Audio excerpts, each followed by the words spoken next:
What is going on, guys? Welcome back to True Story, greatest podcast in the world. And you know who this is. It's the truth, the dad bod god, the bald, the beard, and the fucking beautiful Piers Austin. And tonight, man, I'm excited. We got the one, the only Tony Sin in the motherfucking building. And we're about to get into it right fucking now. Break it down like this.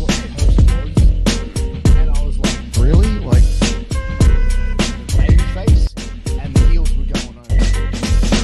I thought he broke his neck. The greatest podcast in the world. What's going on, guys? Greatest podcast in the world, True Story. And I'm sitting here with the one, the only, one of my favorite people in the entire world. And I know that I say that about every guest that I have on, but this time I actually fucking mean it. The one and only Tony Sin. Thank you for joining me on True Story. Good evening. How are you doing? That is quite the introduction. I really appreciate that. Thank you. Hey, man, I like to hype it up, like to get it excited, man, for each episode. And man, I appreciate you coming on, Tony. You're a guy that I usually once every couple of weeks I'll put a post out on social media saying who would you like to see on the podcast. And your name came up a couple of times, and I'm like, all right. And then I think we just reached out, and it was like really easy to sort of sort out a time to really sit down and talk. And I'm really excited to have you on, man, and hear a bit more about your story. Yeah, mate, I've wanted to come on here for a while. I like your interview style, so I'm really glad to be looking forward to this. Oh, man, exactly, man. But, dude, so, starting off, you don't sound like you're from Bankstown, New South Wales or Campbelltown. Mate, like, how long have you been here in Sydney? Or you're in Sydney, right? Or Yeah, I'm in Sydney. Yeah, so how long have you been in Australia? I got here end of October. I've been out here a couple of times before, but this time I'm here, I'm here permanently or planning to be here permanently. I'm from the UK, so I don't know whether or not this is going to have subtitles for people, because I'm not going to be like, right. But hopefully most people can understand Queen's English, so we should be all right. Hey, man, we're an international podcast, bro. People from around the world watch this, so we've never had a problem. I've had Germans, Italians. Man, we've had them all on, man. But no, look, excited, man. Like for you to come over from like October, now it's like we're in February going into March. Well, no, we're in March now, right? So, like, what's been the biggest culture shock for you coming over here? It rains way more than you'd expect. Like that's I think the biggest con of Australia. This idea that it's just like beautiful sunshine. Obviously not 24/7, but whenever it's daylight, that's just beaming hot the whole time. It's not quite. It's hot.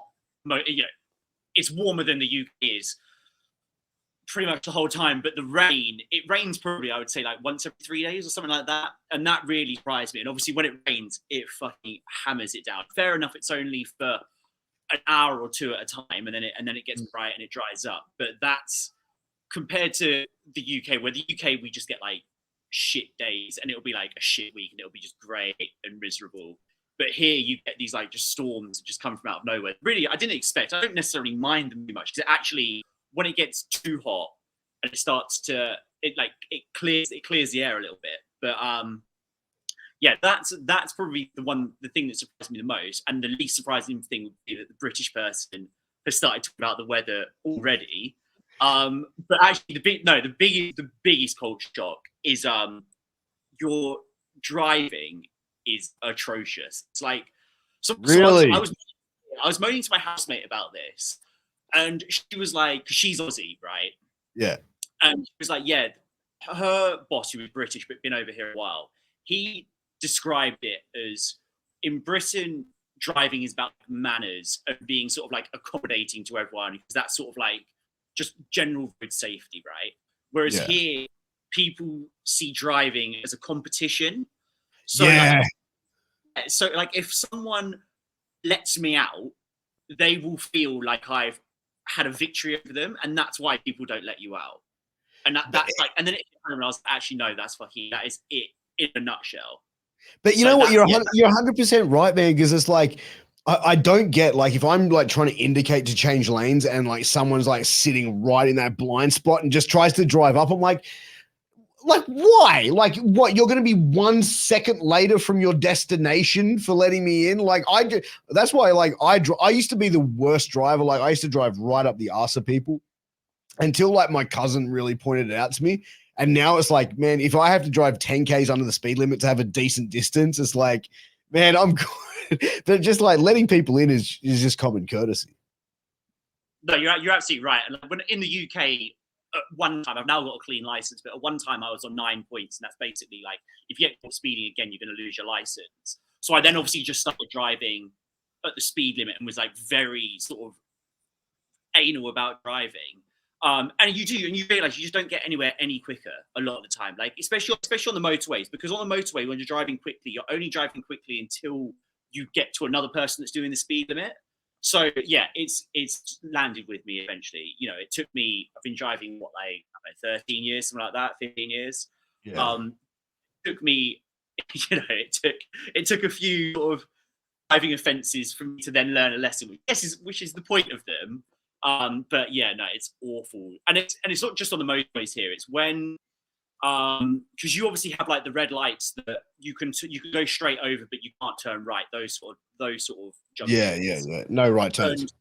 Yeah, exactly. If you're in the wrong lane, or you're in a lane where the right turn is still on red, and a lot of people are then trying to get into the other lane, no one will let you out at all. It's almost like just an accepted thing that you have to wait for it to clear. So yeah, that took a bit of getting used to, but I drive a lot. I'm driving to training and shows at least 4 times.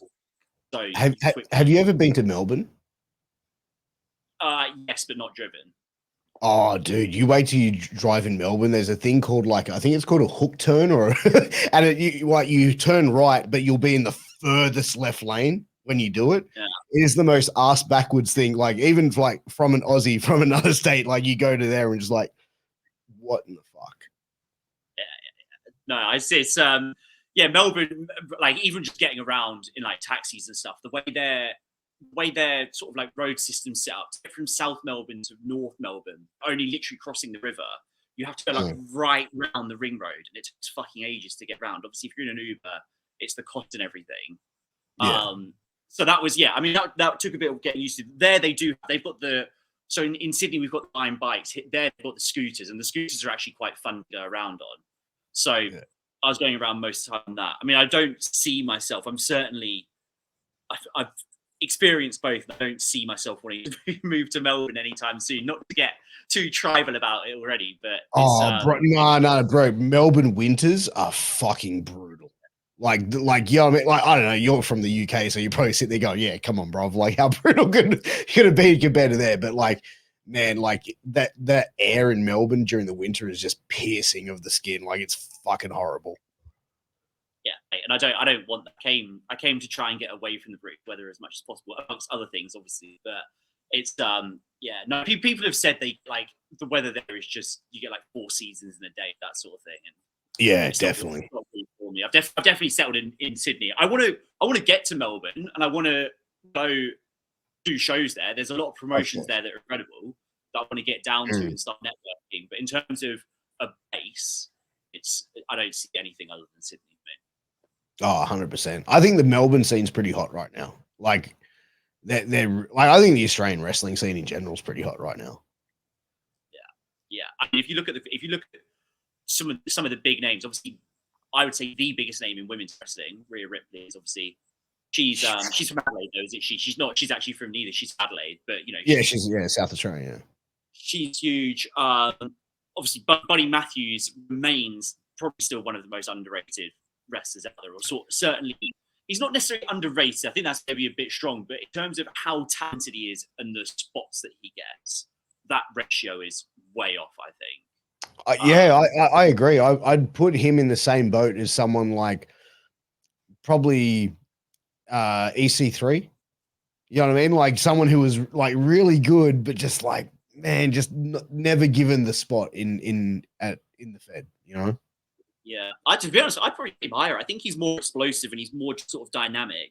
And then outside of, obviously, they're massive names, so that's clear that they are talented. But having trained here and then seeing sort of what the people that aren't they're not in AEW, they're not in WWE, they're not anything like that. But it's just your sort of grassroots talent.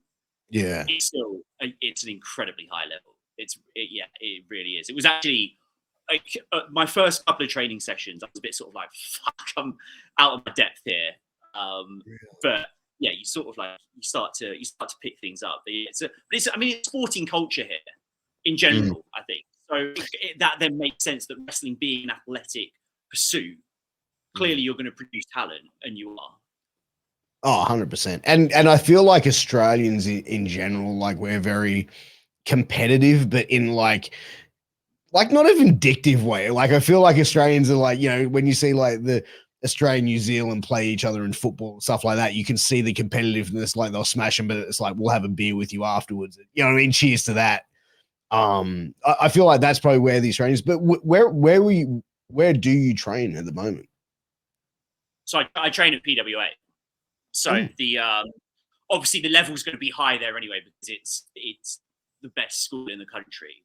Not that I've trained anywhere else, but in terms of recognition, it's one of the few schools and promotions that people are well aware of in the UK. Obviously, there are some others. MCW is another one, and then you have like Deathmatch Down Under, which has more of a level of notoriety or like infamy rather than being known for its quality.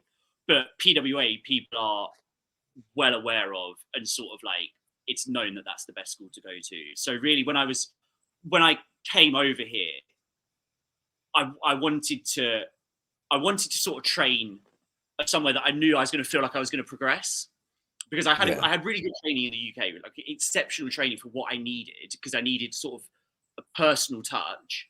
But then if I'm then going to challenge myself, sort of see it as maybe like getting closer towards the best analogy for it is I've done my high school and I've done my sort of university level training, and now sort of want to get to that sort of like master's level.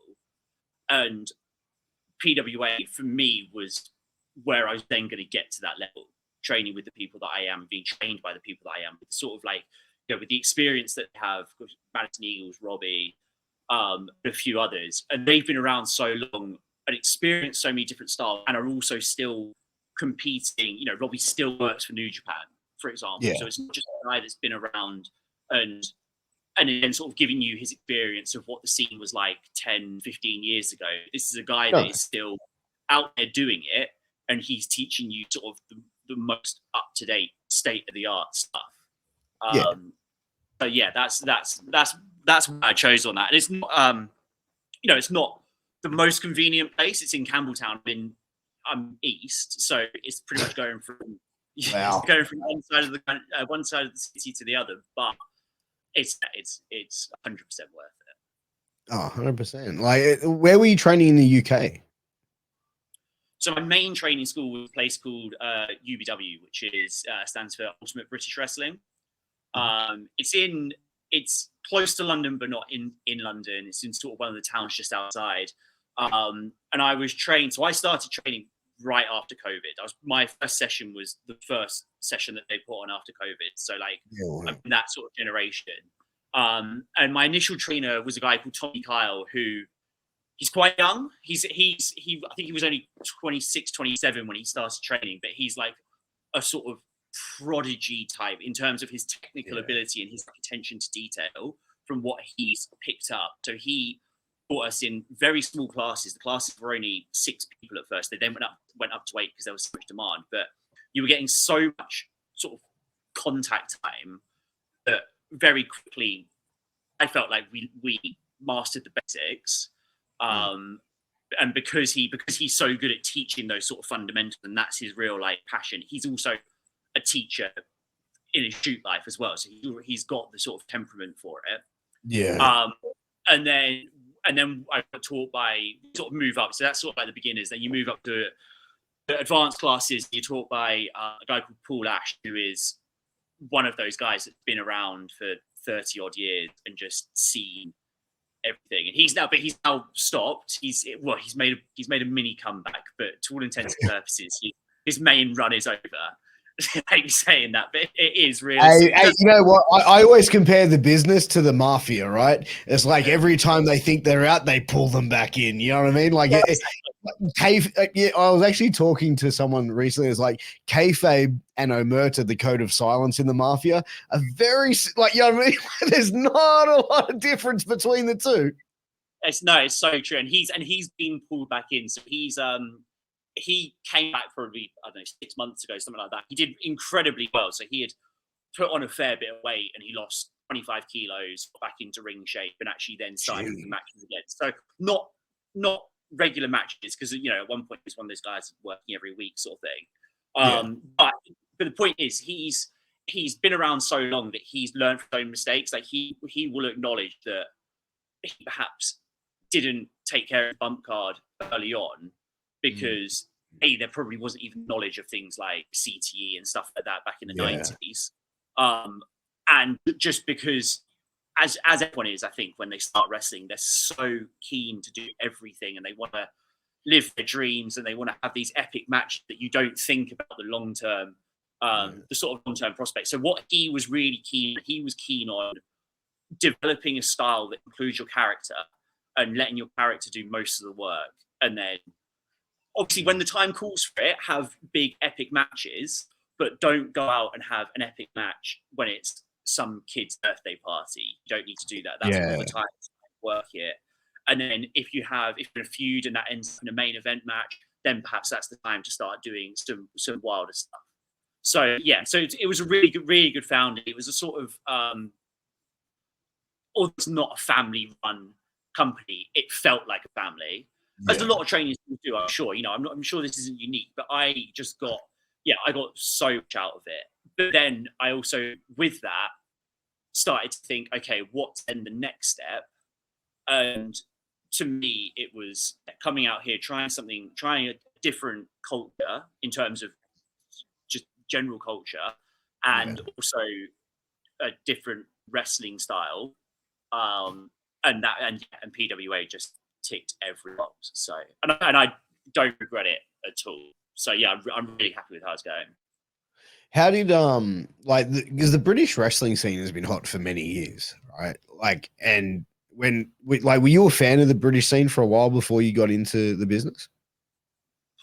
I'd be lying if I said I was. I'll be honest. Like, I think it's obviously like there was NXT UK, but that was still the WWE product, right? So I, for a long time, was just a WWE kid. Like in terms of watching the indies, my knowledge would pretty much finish at the big New Japan matches that sort of just got critical acclaim, so like the Okada matches, Kenny Omega, that sort of stuff. Yeah. And then the complete opposite end, I would just watch like backyard wrestling on YouTube just because I found it entertaining. Because it's like it's essentially the wrestling equivalent of like Jackass or something like that. Obviously, like, 90s, early noughties, Jackass will always have a special place in my heart. So then, so that's sort of like just very bottom of the barrel wrestling, like guys that are untrained, just doing just ridiculous stuff. To me, I remember seeing backyard stuff, right? Like when I was younger, like the late 90s, early 2000s, and every backyard thing you saw was like reminiscent of like fucking light tubes and these kids just throwing what's the guy that's superhuman is like whoop whoop and jumps into like that is pretty much what backyard wrestling was, but without doing the introduction of what he does. And it's like even as I got older, I still look at backyard wrestling. I just go, nah, it's so bad.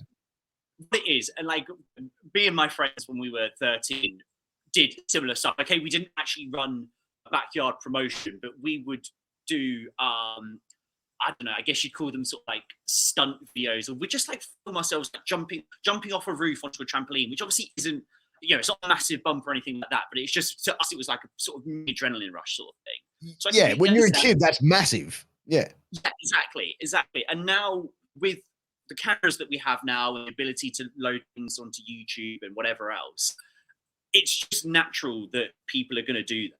So and I just find myself watching it. But to your original question, I I didn't watch. I didn't follow Progress or Rev Pro, or ICW, anything like that. I was vaguely aware of some of them. I think Rev Pro. I went to one show before I started wrestling, but the only reason I went is because they had like Keith Lee and Matt Riddle on the show.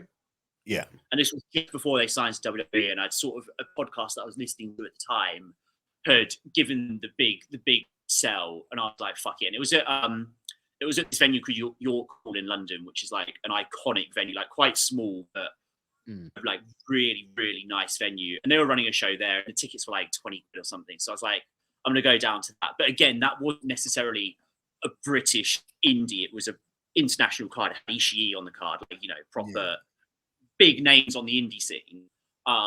So yeah, and in terms of then, like, I guess World of Sport and stuff like that, I watched. So they had, I don't know if you got this in Australia, but they did a reboot of World of Sport around probably 2016, something like that. That absolutely bombed. Like, it was awful, like genuinely terrible, poorly produced. The wrestling was just not, because obviously now the audience is so trained WWE style and quality. Of and course, this was trying to go back to the old World of Sport days, but with people that didn't necessarily know that style because it was a different style now, and it just was terrible, like absolutely terrible. So I watched that, and then, you know, like World of Sport, I'd be aware of what it was in the past. Like, you know, the biggest names are Giant Haystacks and Big Daddy, and they're legendary names that everyone in the UK knows because they're almost like cult icons. But if I could tell you what their famous matches are or what their famous moves are or anything like that. So yeah, I until I started wrestling, I was pretty much just WWE straight through, like mainstream, which I'm you know, now I watch WWE and I'm like, fuck, like, how was I missing out on for all those years? Because once you then start watching other indies and watching, maybe because I've got a more critical eye, I don't know, but you do sort of think like, fuck, I wasted a lot of time just drilling in 5 hours a week. Although I never watch a Raw back to front, I probably skip through a lot. But in terms of the content that I was putting into myself, a lot of that was wasted on you know, card WWE stuff. Yeah, and on subpar, like the subpar years, it's wild. Have you ever heard of English? He's retired now, but wrestler Marty Jones. I've heard the name. I don't know a huge amount about him, but I've definitely heard the name. Yeah, he was a guy who trained William Regal, and he trained the guy who's in the WWE NXT at the moment, Ridge Holland. And like he like I had a chance to speak with him, and he was out here in Australia a while back. And he's a guy, like, hearing some of the stories of he was saying about like that, what you were talking about, that wide world of sport, sort of that genre when they did rounds and stuff like that. He was sort of like explaining is like it was a different way of working altogether. Like, he goes, now as doing it, he goes, you couldn't do the same thing. He goes, no one can do it. He goes, it's one of those things you just can't you can't teach it. You can't. It's a different audience. It's a different time. You know what was over in the 70s and 80s to what is over now is just completely different. And we've been trained to appreciate a different style. I've had one rounds match in my career, and it'd easily be in the top 3 worst matches I've had. It's really, the audience. Fair enough, the guy that I was having it with was somewhat difficult to plan with, let's say that. But the audience just didn't understand it because it's so it's meant to be it's a 2 out of 3 falls match, but it's also a rounds match, right? So as soon as there's too many bells going on, you've got pinfalls, but that's not the actual end. Then you've got other bells that, even though you've explained it's a rounds match, try explain that to just the most casual wrestling fan that is just used to when the bell goes, that's it, it's over. So you get this sort of like lull between like the matches. The way you structure it is like, as you're getting towards the end of a round, you're perhaps the babyface is meant to be in peril. There's like a sort of, you know, you've got a submission or whatever, or the heels in a submission and they get saved by the bell, essentially. But when you're in a submission and the bell goes, people think that's the end of the match. They think they've either missed the tap, or like it's been like a verbal submission or something like that. And yeah, it just doesn't work for me personally. I mean, there's one promotion in the UK called Premier, and the guy that runs it has been promoting it. I think it's the 80s, something like that, like a very, very long time. So he's super old school, right? Yeah. And he will always do one rounds match in his shows because he just wants to keep the tradition alive. And that's fine. It's perfectly well and good. But the shows that I've seen of his and that I've been on, I personally think the worst match is always the rounds match for that reason that I've just said, that the crowd they're just not as into it, and it just doesn't build in the way that people expect a wrestling match to build nowadays. Well, you lose your audience as well. Like depending if it's a family friendly crowd, then your majority of the crowd is kids, and then parents who like may like wrestling or may even be tuning into it, or their kids are just there. And it's like it's wrestling for your audience, and I feel like in doing that, you're not really giving the audience. I mean, you're confusing them in a lot of ways. Yeah, no, you're absolutely right, and for me, it doesn't work. It's the sort of thing that when I one day get my own promotion, which I know every wrestler says, but it's a very real goal of mine. There's no way I'd ever have a rounds match. I'd 2 out of 3 falls. I don't mind as a stipulation, but not to then be confused, to then have the added confusion of the round system as well. It just do you think like a hardcore match is kind of like gone as well? Like, because you think like now, like you see fans have seen death matches and people like just fucking each other up with like glass and shit. Like, do you think that now they like, because you don't really see many hardcore matches, like, you know what I'm saying? Like, remember that sort of like early 2000s, the Mick Foley style matches in like WWE, or even like remember the hardcore title gimmick that they used to do? Do you think like we can't do those matches can't be done anymore? I think they can be done, definitely. I think certainly in terms of, because to me there's a difference between a hardcore match and a death match, right? The death match, when you're straight into death match territory, that's when you're doing glass, barbed wire, thumbtacks, all that sort of stuff, and that you just can't do on most shows because they're family shows, so as soon as it's not an 18 plus show, you cannot do glass and stuff like that, and also venues just will not allow you to do that sort of stuff. Like there was a semi-infamous case in the UK where a promotion in Newcastle advertised the match as a hardcore match, and then the 2 wrestlers went out and had like a full-on death match, right? Like had like streamers and all that sort of stuff. Is that the one where the guy had the weed whacker and they were selling like family tickets and stuff? Like they advertised as a family-friendly show, and like they had kids running out of it and shit. It was ridiculous. It was just way over the top. Like you never quite know the truth of, has the promoter signed off on it? Have the wrestlers, taken advantage of a weak promoter? I don't know, but whatever it was not appropriate for a family show. And it then the parents obviously complained to the venue, and the venue is then likely never to book wrestling. Not just that promotion, but it's unlikely to ever then book any wrestling, because independent wrestling, although we have different promotions, a lot of time it is just seen as the wrestling. Do you know what I mean? It's sort of like, okay, we're going to take our kids to just watch the wrestling, like whatever it might be. And if you've got a company or promotion that's doing that, it could then put off a whole set of parents, because it then gets around the schoolyard, all that sort of stuff, and all of a sudden you've borderline killed a whole town because people are like, go watch the wrestling because it's not family friendly sort of thing. So for that reason, and that's obvious that you can't be doing that in front of a family audience. But in terms of, is it possible to have a hardcore match? I think it is. I think the way you have to do it, and ones that I've had, you can't just bill it as a straight hardcore match, or even maybe a street fight or something like that. I think what you need to do is make it like a ladder match, where ladder matches are obviously then no disqualification, so you can have other weapons. You obviously got the ladder, and you can get other weapons involved, and then that's what gives it the extra dynamic. Or you can have one of my favorite matches that I've had. I had a casket match that was like an end of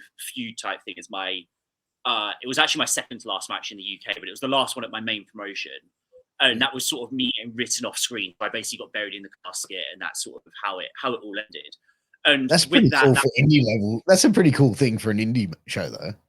oh mate, it was incredible. I was so thankful for it. Like, especially with my gimmick as well, being this sort of like religious, sort of borderline gothic, spooky character, to then get buried by Harrison Leon, who's like my career rival sort of thing. So we'd had this big, you know, I would describe it as an epic feud, and people were into it. Like we drew a lot of fans with it.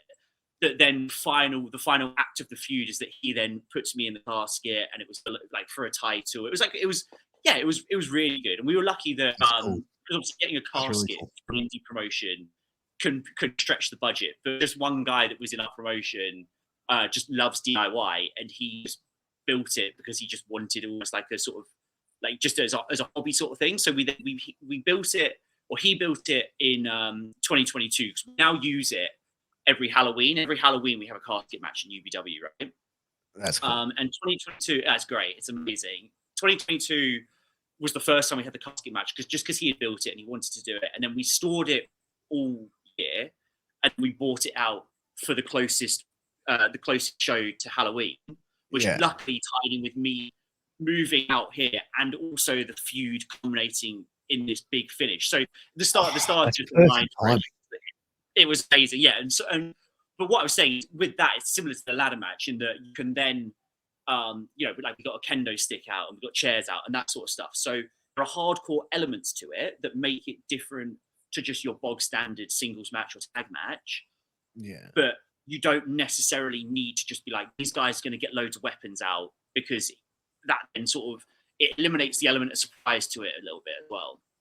Yeah, exactly. Well, even then, it's like you can then build stages to it. Like if it's a ladder match, then next, thumbtacks or chair or table, or you know what I mean, and you can sort of build from there as well. 100%. I think thumbtacks to me sit on the borderline of are they acceptable for a family show? Like it's actually sort of on my bucket list. You probably know. Spot, right? Because I do like hardcore wrestling. I'm not going to lie, but at the end of the day, unless I've got my own promotion or my own venue, it's at the say of the promoter, the person that's putting their money up. So if they're saying no thumbtacks, 100%. Then that's it. That's how it is. But if they were like, yeah, sure, I've cleared it with the venue, and to me, I don't think parents would complain that much. I think it would, like I said, it would be right on the borderline. It's certainly better than blood bleeding and stuff like that. So you'd probably get away with it, but like I said, it just depends. It depends whether or not someone would sign off on it. But then, anything further than that, barbed wire, glass, absolutely not. No way. Yeah, I don't know, man. Even taking a bump into a bunch of thumbtacks seems like something. It just sounds like, I don't know. It kind of sounds fucked. So like I said, I've never done it, but I know people that have, and they say it's not that bad. Whether or not that's just them being like, tough, macho wrestlers, but they say it's so instant, and once they're in, that's not too bad. Obviously, the worst part is once you've done it, and if that's not the very end of the match, if you then stand or put your palm into a singular one, that's when it fucking kills, because it's straight in and it's unexpected and all that stuff. So yeah, that would be the issue. I don't know how you'd work it. I've not got any matches coming up where it's going to be an option, but for me, it would pretty much want to be the finish if we were doing it. Because maybe at a Birdman show, Birdman will let you do it, I think. He probably would, but I also, it's the last match that I had there a couple of weeks ago. We did a spot that was he said yes to it, and it wasn't that bad, but it was also the sort of thing that afterwards the sort of the other experience. So there's some other promoters there. They were sort of like, maybe don't do it again, because that's sort of like you're taking rights. So basically, what we did is we during the heat, we cleared like the first couple of rows of the audience. Then I whipped the other guy into the empty chairs. So it's like, it's okay, but obviously the chairs then flew back, and if they fly back and hit someone in the third row, it's it's just a chance. It's an unnecessary chance, and I sort of it wasn't my idea. It was the other guys I did. Not to throw it under the bus. I won't say who it was, but No. but we checked it. We did check it, and they were like, "Yeah, sure." But then afterwards, I think once you've seen it in practice and you've seen sort of how the reactions are, you sort of think, "Okay, no, just park that one. You don't need to do that again." Yeah. So yeah, but in terms of thumbtacks, I don't know, man. I think I have to go to a proper, either like an adult show, Yeah. in which case I guess it would probably be okay, venue dependent, or go to just like a proper, like hardcore deathmatch promotion. I mean, I don't really know, other than Deathmatch Down Under, I don't really know if there's any others like that around Sydney, or I know Deathmatch Down Under is in Melbourne, but like, are there any other deathmatch promotions? Like, I'm sort of interested in Do you trying know? to get down. Bro, I don't know. I'm probably like the person that has the most heat from most deathmatch promotions in the country. I posted something the other day, and it was like a backyard match that people were doing. And I was like, I was like, great to see the Australian deathmatch companies out there selling out backyards around the country, and the amount of response I got from people like, oh, from fans and workers just came at me, and I'm just like, oh fuck, I love it. I love it. They're the most easiest to get worked. It's an acquired taste. That's Look, for sure. It is an acquired taste. And bro, I used to love it. I used to love death matches, right? Like I used to love it, but I just feel like deathmatch wrestling now is just like there's no skill to it. There's like, you know what I mean? Like that these people, like for a majority of what I see is like people that don't look like wrestlers. They look like they've just got off a couch eating a bag of chips and drinking some beers. And like not, I don't know. I just don't see any particular. There are some that are good workers, but I just, for the most part, it just comes across as people that can't work, that want to be in the business, and this is a way for them to get over. No, I completely agree. I see when you see people, I think the reason they look like they've just got off the couch eating chips and drinking beer is probably because they have just got off the couch doing that. Like, there's not many wrestlers where I look at them, and the work is the work. Like smashing each other with light tubes and stuff. There's no skill to that at all. But where there is some sort of application required is how you look after yourself in general. So your physique, sort of what your gear is even.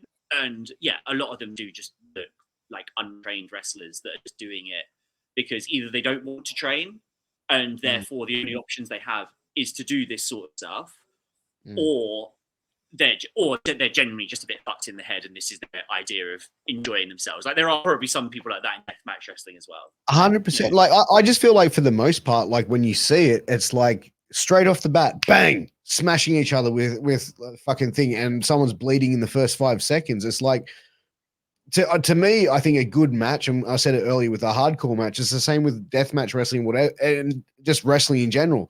It's like building it blocks. You know what I mean? Like you build, tease this, like it's getting close. And it's like, I had Tristan Slade on the podcast say this. He's like, it's almost like, you've cut a nice piece of cake, you've shown it to the audience, but you pulled it back. You can have a little bit of a taste. Oh no, you can't. You can have a look. You can have a smell now. All right, now you can taste the icing, but you can't actually put the fork in and actually taste the whole cake.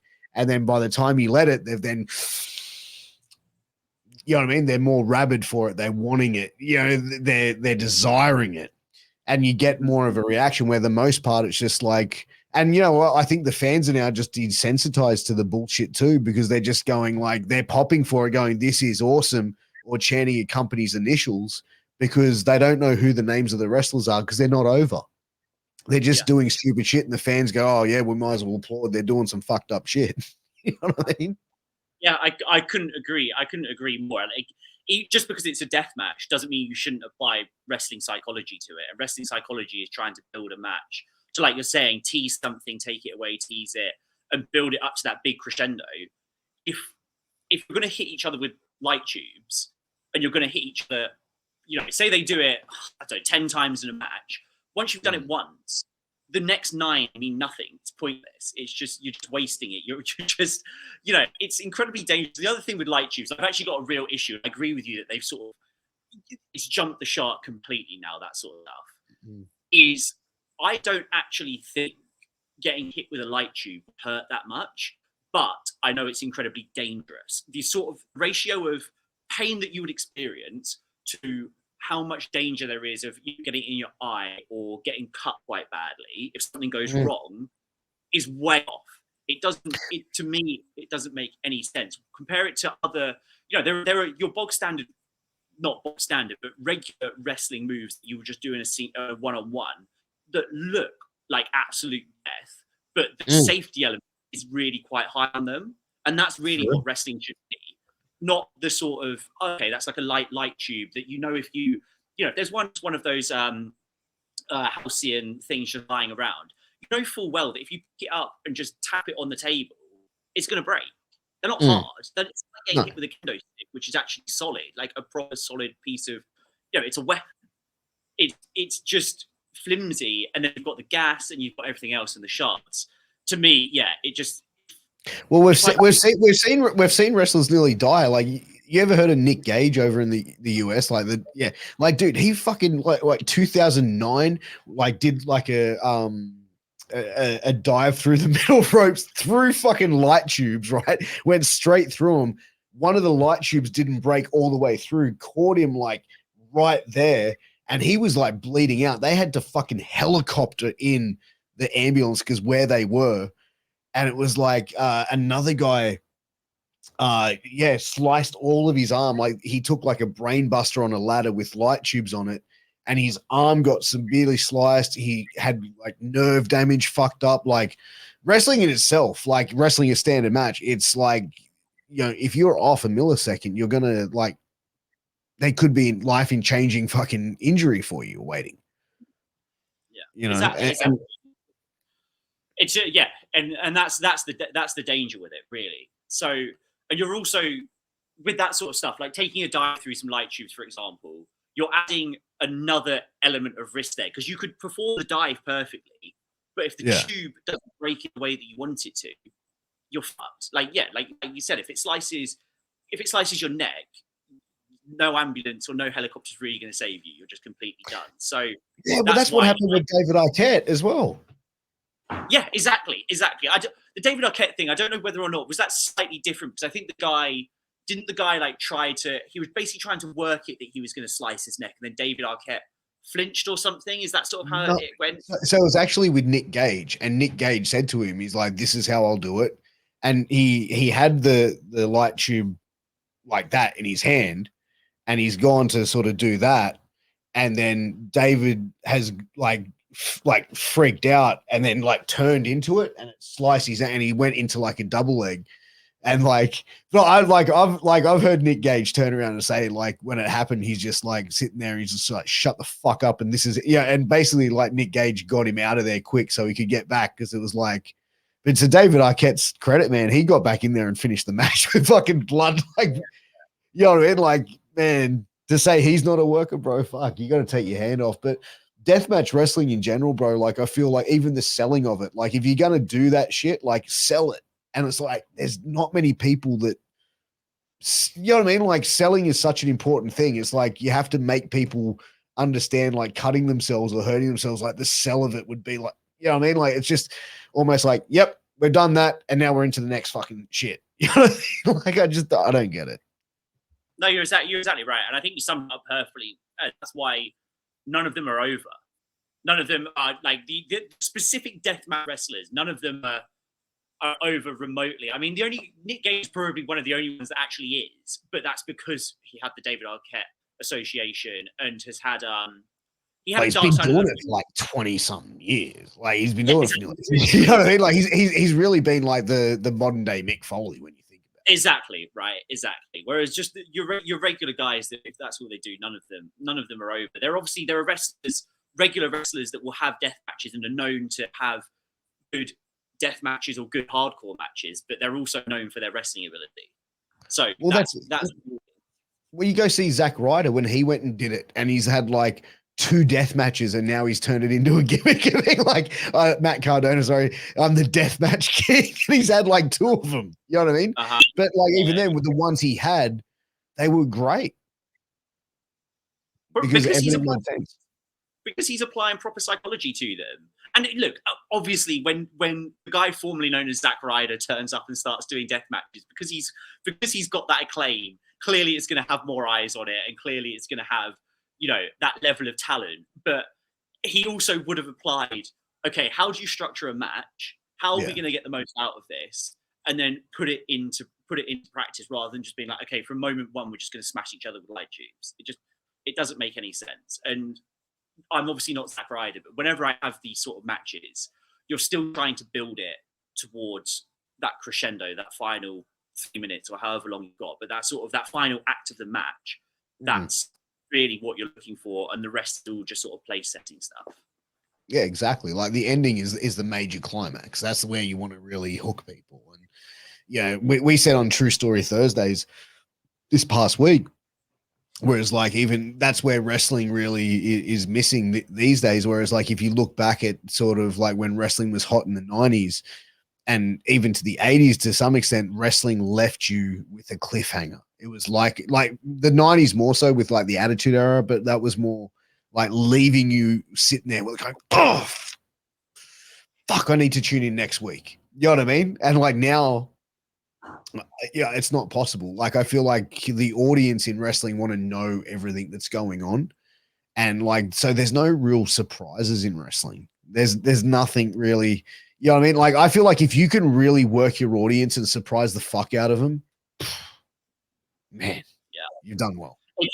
It's the way of the world. Obviously, the internet wasn't its early stages in the 90s, but in terms of that just round the clock coverage, it was nothing like it is today with social media and everything. And it's impossible. Like surprises are just not possible now. I'm actually not. I love the Attitude Era. It was my first experience in wrestling. It's sort of what I grew up on, and obviously, like, you know, Stone Cold's my favorite wrestler ever, and probably will, the day I die, Stone Cold will still be my favorite wrestler. But I think since about 2015, I do think wrestling has actually started picking itself back up, sort of embraced a slightly newer style that, and I think it's really, you know, I think it's in a really good place at the moment. I'm certainly, this exact moment right now, WWE is probably as hot as it's been in 20 years, probably since the Attitude Era. You know, I am an AEW fan. I know some people aren't and don't like their style, but I'm a massive fan of AEW, and I actually think the AEW's existence is what has caused WWE to really buck their ideas up. See, Vince leaving or taking a bit of a backseat and then leaving has also helped. But yeah, I don't think it's necessarily in a bad place. It's just had to adapt to what the modern world is. So now, where you can't have surprises, you now need to either advertise something far in advance, or you need to do this sort of like worst kept secret type booking where AEW did it with CM Punk return, where they called their first collision was called Last Dance. It was in Chicago, so it was like CM Punk's going to debut. Everyone knows it, but we're just not going to say it. And then they're doing a similar thing now with, they've got a show coming up in Boston in, I think it's like 2 or 3 weeks. Yeah. And they've called it, what have they called it? They've called it something like Big Money. And they've called it Boston, and it's Boston spelled with a double S. So it's like Sasha Banks is going to debut, or Mercedes is going to debut.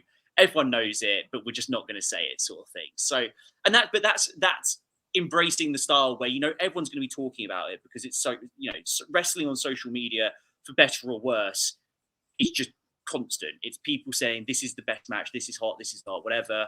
So as long as you can get people talking about it, that's what it needs to be. And then, but with the cliffhangers, I think definitely it's a real miss. But just if possible, I mean, you do get the odd cliffhanger, but nowhere near what what Raw in its heyday would just be every week.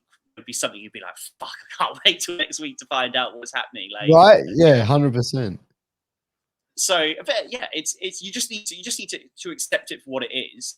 And I still enjoy it as much as I ever have, really. So it's interesting because like it's, you know, for me, like there's so much wrestling out there. Like I find it overwhelming on what to watch. And it's like now it's just, for the most part, I'm just like, yeah, there's very few things. Like I sat down and watched Elimination Chamber, and that's probably the first full show that I've sat down and like watched like wrestling wise in such a long time. And it's like, I'm like, wow, that's really crazy. But then it's like 4.5 hours later. I'm like, well, yeah, that's why I don't sit down and watch much of it. But it's crazy. Do you think like if like mainstream wrestling or even indie wrestling could run shows at like an hour to 90 minutes, like say 4 or 5 matches, do you think that that would actually get more of an audience drawn into it? And do you think you'd be able to have an audience hot for that entire 90 minutes? Are we talking like a weekly TV show or a pay per view? I'm just talking about like it could be indie show, it could be like even like taking say like I just feel like even mainstream like wrestling now, there's so much different shows out there that like if you only narrow down each show to like an hour to 90 minutes, it's probably not even possible because of the number of talent they have. But like, let's say like a local show, right? Do you think like if they ran at say an hour, 90 minutes max, that they would get a more of a stronger following because the audience is like quicker retention, bang, bang, bang, like 10-minute matches? 100%. I'm a big believer in that matches. It's obviously not a 4-minute match, but a shorter match is always better. So 8 to 10 is way better than 10 to 12 or 12 to 14 or something like that, because you're just with the way that we are nowadays, just as a society, our attention spans are so short that we need that sort of just like bang, bang, bang, everything's happening. So I think with that, and also certainly like with indie talent, a lot of people don't have 14 minutes worth of good material in them. Do you know what I mean? It's sort of like you either start repeating stuff or it starts going too slow. And like there can be some long matches, especially if it's like a main event level match, where that's fine. But certainly in your mid card or opener, yeah, like an eight to 10, maybe even 6 to 8, like 6 to 8, you can still get a lot of stuff in there, especially if you're doing obviously still having psychology, but having sort of just having a bit of a sprint, like get rid of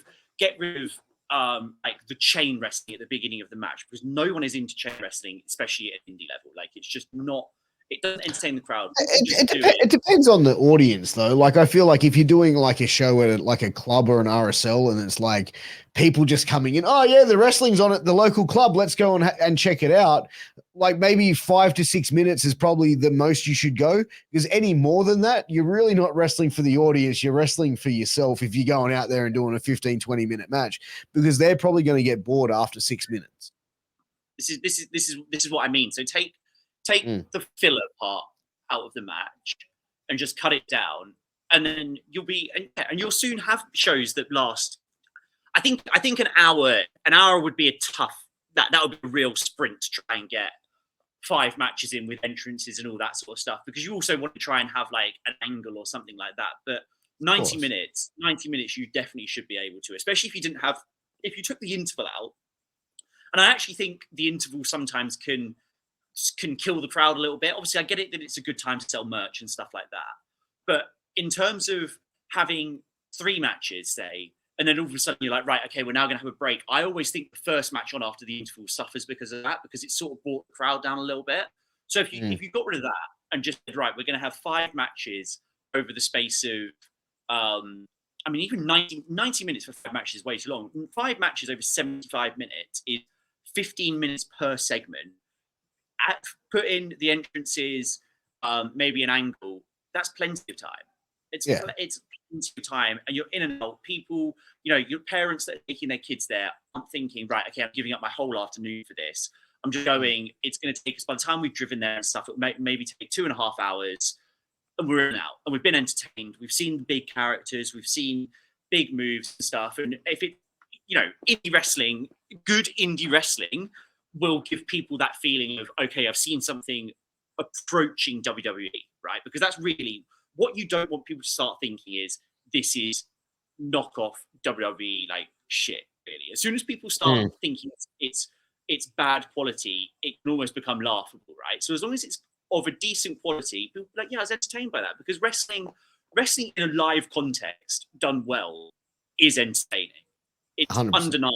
When you've got that good guy versus bad guy, the bad guy's being a shit, the good guy's overcoming them, it builds up, it's a well-structured match. You can't help but get into it. I've had friends that, and I don't typically try and drag my friends along the shows just because they're obviously not wrestling fans. But when they come to my shows, they are often like, I'm surprised by the quality of that, of just the overall quality, and also that was entertaining as fuck. Like, it's in, and that's what it is. So just do it short and sharp, and then audience retention nowadays is also how you then, and you'll know this doing the podcast, is how you then put it out online and how you market your shows. Putting on amazing shows, but you need to still get it in front of people. So that's a big thing. And that's with indie wrestling. I think with the top companies, so if we're talking AEW and WWE, I think an hour would certainly be too short. For the amount of talent they've got, it would just be impossible. You'd be having these borderline exhibition matches. But 2 hours, two hours is a good amount. I think so. So SmackDown is 2 hours, and NXT and basically everything other than Raw at 3 hours to me is too long. It's way too long. Well, NXT's only like an hour and some change. Oh, it's only an hour now. I think it's like an hour and a half, hour and 20. Okay, fine. Well, that's perfect. That's like a good amount of time. And also SmackDown, Dynamite, Collision are all 2 hours, and that I think is about right, really, for how big their rosters are and how good they are. They obviously have ad breaks in there as well. I would say that's a good amount. But there's no way. So Raw in the UK, it's different here. But Raw in the UK starts at 1 a.m, either 12 or 1 a.m, depending on the time difference. Wow. There is no way I would ever sit and watch a live Raw. It would be my idea of hell because there's so many ad breaks, because it's obviously on the American ad break system. Yeah. And the matches, they have those matches that's just like a mid-card match that goes on for 20 minutes. And it's good, the quality is good, but you just know you're building up to that final minute where someone interrupts it, because it's there to progress an angle, because that's what WWE lives on. So I just couldn't do it. Yeah, no, I'm with you. Like, it's like, but the time it drops now here in Australia is like the middle of the day. It's like, I'm at work. I'm sorry. Like, I'm not watching live wrestling when it's dropping, but that's the thing. Like, I feel like, at least with WWE, when they did the Elimination Chamber, they did it at a reasonable time in Australia, and not like how the UFC does events where it's like, it's 4 o'clock in the morning in Brazil, but it's 7 p.m. in Vegas, and that's the time they run off.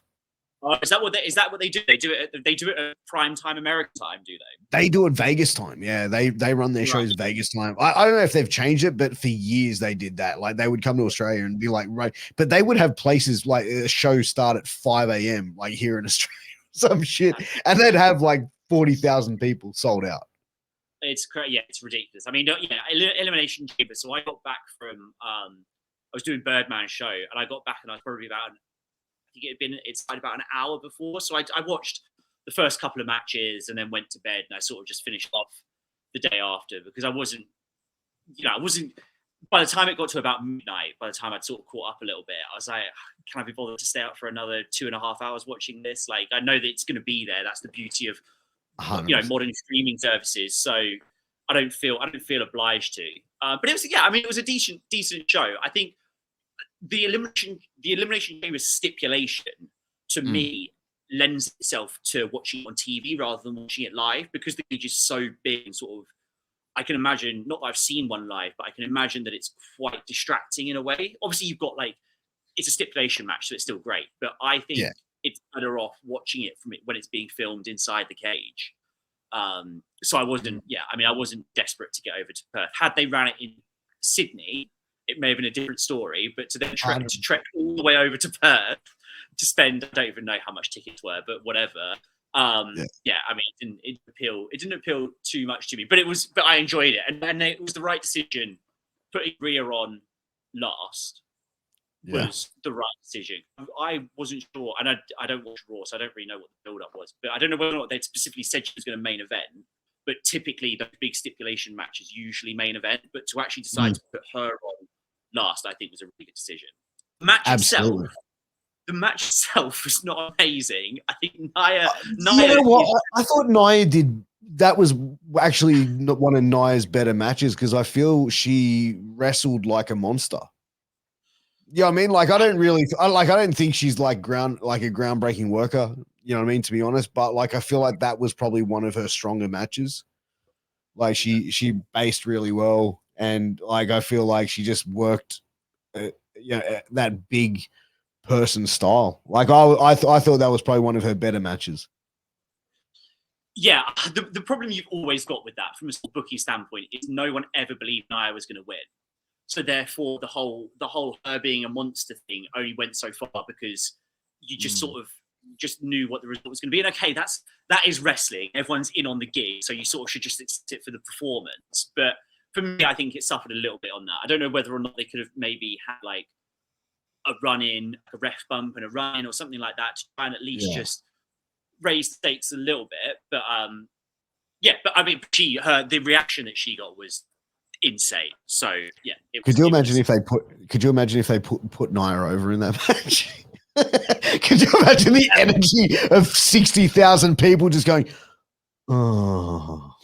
The thing is, that would have generated genuine heat, right? Which is it's impossible. It's very hard to get nowadays. But that would have been genuine. Like the audience would have fucking gone insane.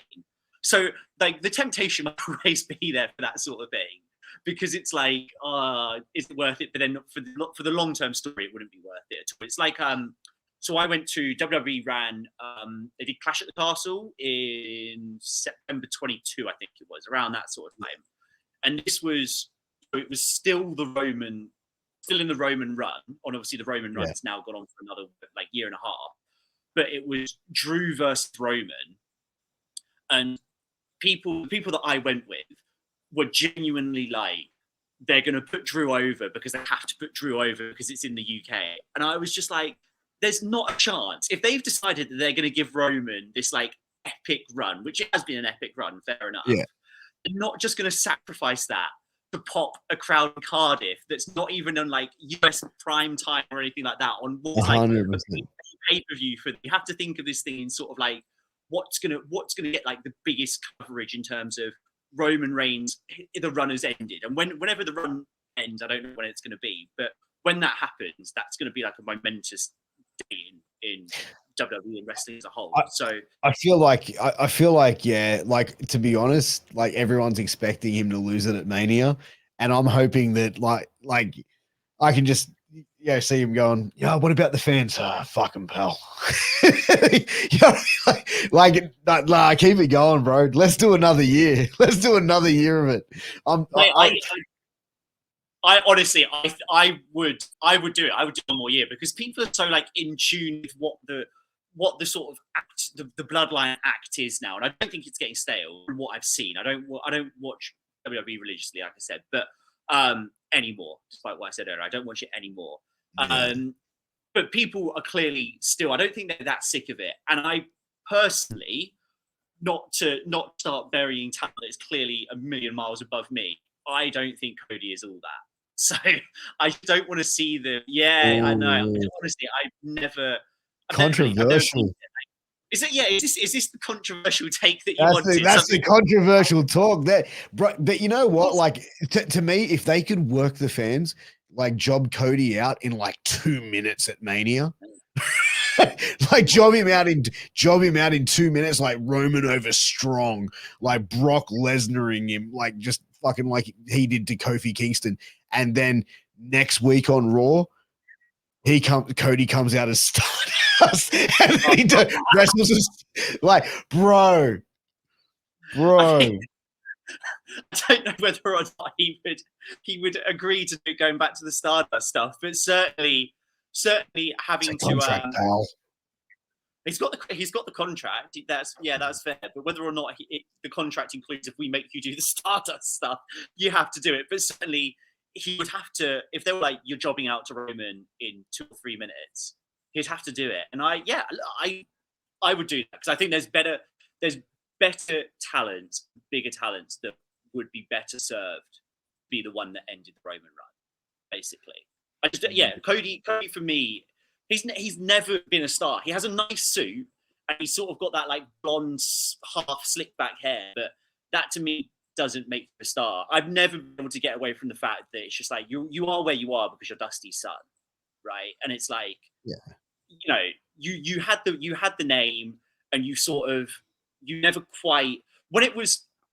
So Randy Orton, obviously, Randy's dad was not as big a star as Dusty, but they were both names, and they were both sort of second or third generation stars.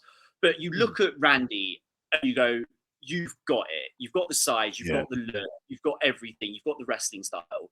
Cody never had that. Cody went away and did well. And like, I love AEW, and I love that he was a big part of that. But even when he was in AEW, I was like, you're not anywhere near the biggest star or the best wrestler on this roster. And just because it was a big deal for WWE to poach him from AEW, to me, still doesn't make him a star. He was a pawn that WWE could steal, and that was the story. But in terms of his actual ability, despite him being clearly very, very good, I don't see him as like a top star, and I never have, and I don't think I ever will. Man, I mean, I think he's definitely talented. You know, either that or they send him in polka dots. That would be even funnier, to be honest with you. have him come out and have Brandy, have him come out with his wife, and she can be like the modern day Sapphire. Do that. Whatever. Like I said, because he's, for me, been trading off Dusty's name his whole career, he might as well just do the Dusty gimmick, and it won't work as well. Because look, I wasn't around when Dusty was the star, but my sort of understanding of it is that he was the everyman, and people just wanted to get behind him because it was like, he's one of us. Yeah. That only works when you're like the working class hero. Cody is not a working class hero. He's a silver spoon kid. So therefore, what have you got to get behind you? He's almost like the modern day Ric Flair. Who's the modern Cody Rhodes? Cody. Yeah, sure, 100%. But Flair was still a self-made man in wrestling sense. You know what I mean? Flair's dad wasn't somebody. The obvious comparison for that is Charlotte, and then Charlotte falls more into the Randy camp, in that you look at Charlotte and you look at her wrestling style, and you're like, you have got a lot of ability, and you're like a top star in your own right. So, but you know what? I've interviewed quite a few second and third generation like wrestlers from ex-WWE wrestlers and TNA and all that, and one of the consensus that I always got was that and a lot of them said the same thing, where it was like, the last name gets your foot in the door. But if you don't have the talent, the skill, the attitude, and everything else, or that special something, it just won't click. Like, and you see, like, there's been so many second, third generation wrestlers go through WWE in the last 15, 20 years that just like Ricky Steamboat's son, like, you know what I mean, he was signed to NXT, just couldn't have it or something like that, or just wasn't feeling it, got injured too many times, or whatever it may be. And it's like, there was others as well. And it's just, even the Colognes, you know what I mean? You saw with Carlito, his brother and cousin and stuff like that. It was like, even I spoke to the cousin, he's like, got my foot in the door, but that was basically it. Like, there wasn't really anything else past that. And you're absolutely right with that. But still, a foot in the door is more than any other wrestler gets. Sort of thing. And look, like, nepotism is what it is. You can't help who your dad is or who your mum is. You can't help that.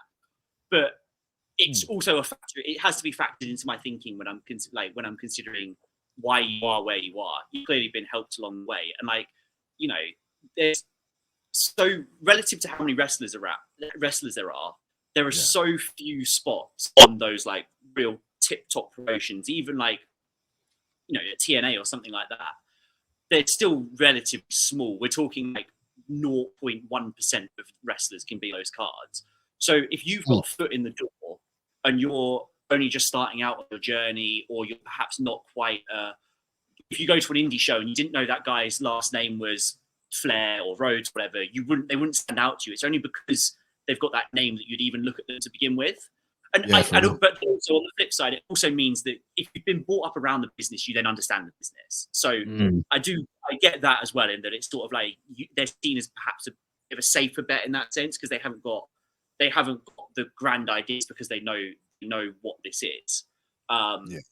But yeah, look, fair enough. If I one day I have children and I want to be in wrestling, I want to have a promotion, and my children probably, if they want to be wrestlers, will be on my promotion.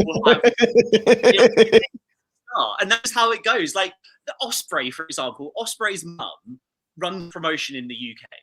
Okay, Yeah. so it's like it's and his ability has taken him to where he is. His mum, with all due respect, in wrestling terms, is not a huge name, right? She's not a nobody, but she's not a huge name. Yeah. But being able to go to shows, know the workings, be on shows as soon as possible, or as soon as he was, halfway trained, means that you've just got that jump start, haven't you? And you've got contacts. Yeah. But that's life. That is life. I'm not. Yeah. I mean, well, that's like in any industry, But like, let me ask you this: how come you didn't follow in your brother? Why'd you choose pro wrestling and didn't follow in your brother's footsteps? I mean, I'm a huge fan of Johnny. Like, honestly, I really am. And like what, why wrestling and not your brother's line of work? I think he's he's got the natural gifts for that industry, right? And I don't. And I've got the natural gifts for wrestling that he perhaps doesn't, even though he is clearly, he's a great performer. I've been told pile driving people, yeah. I'm not that familiar with his work, with it being my brother and everything. Sure. But I'm told that he can take on a manner of roles within his films. So yeah, he's clearly got some acting chops, but it's look, he's doing his thing and I'm doing my thing, and we're just hopefully going to go as far as possible. That's great. Great. I love that you worked that as well. That was brilliant. But man, look, we've been going for an hour and 10 minutes. This podcast, this is honestly I love when I have these conversations with people where the time flies and I'm not even paying attention to the time, and I just look up and go, damn, we've been going that long. I feel like I'd love to get you on True Story Thursdays one week with us, because I feel like you'd be a great value to that and have a lot of fun on that. But we'll definitely talk about that offline. But before we head out, man, where can everyone find you on social media? Have you got any upcoming shows that you'd like people to come and get tickets to, and where they can see you perform?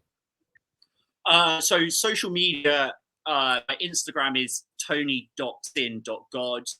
That's where most of the good stuff goes down. But then I'm on Facebook just under Tony Sin. I think it might also be tony.sin.god as well. But yeah, Instagram is probably the best thing for me.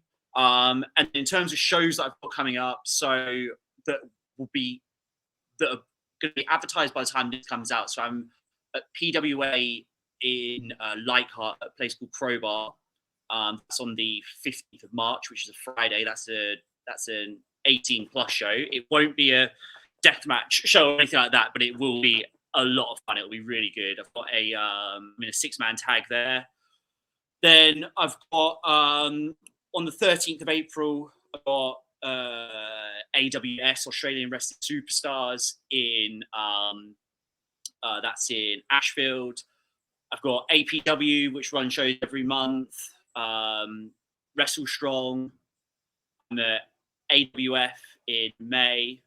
So just if you follow all those promotions, they're ones that I've got work with at the moment, and they're basically their next shows I will be on. AWF shows instantly. That's why the next one in May, but I'm pretty much on all their shows. I haven't got the dates to hand. Sorry, that's quite unprofessional. But yeah, follow all those promotions, and I want to get out to as many places as possible, even maybe a rock and roll wrestling, which I understand you might have some contacts for as well. So yeah. I know a few people. I know a person or two down there. But definitely, man, look, I appreciate you coming on. As I said, this conversation has just flown by. Thank you so much. For everyone tuning in, thank you for tuning in. Make sure you click like, share, subscribe. Make sure you download on Spotify, Apple, iTunes, all that good shit. Click that little red button and tap in, because this is True Story, the greatest podcast in the world. Till next time, take care. All the best. Mwah! Peace out, motherfuckers.